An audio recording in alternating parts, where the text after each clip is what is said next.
Buying a rental property can be a game changer for your financial future, but only if you do it right.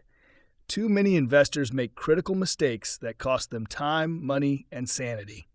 In this video, I'm breaking down the 5 biggest mistakes to avoid when purchasing rental properties so you can maximize your profits and minimize your headaches. Let's get into it. The biggest mistake new investors make? Not doing enough research. You wouldn't buy a car without checking the price, mileage, and condition, right?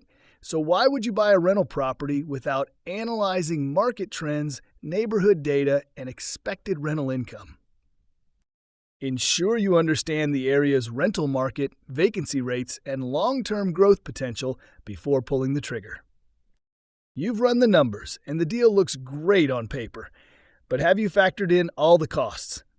Property taxes, maintenance, vacancies, insurance, and property management fees can eat into your profits fast. Always have a budget for unexpected expenses because, trust me, they will happen. Falling in love with a property is a dangerous game.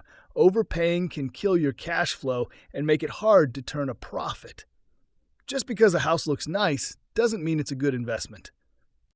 Run your numbers, compare similar properties, and always negotiate. Don't get emotionally attached. This is an investment, not your dream home. Owning a rental property isn't just about collecting rent checks. Bad tenants, late payments, and repairs can turn your dream investment into a nightmare. If you're not ready to manage the property yourself, hire a reliable property manager. The right property manager can save you time, stress, and even money in the long run. Every investment should have an exit strategy. What if property values drop? What if you need to sell quickly? Know your options before you buy, so you're not stuck in a bad situation later. And there, you have 5 mistakes to avoid when buying rental properties.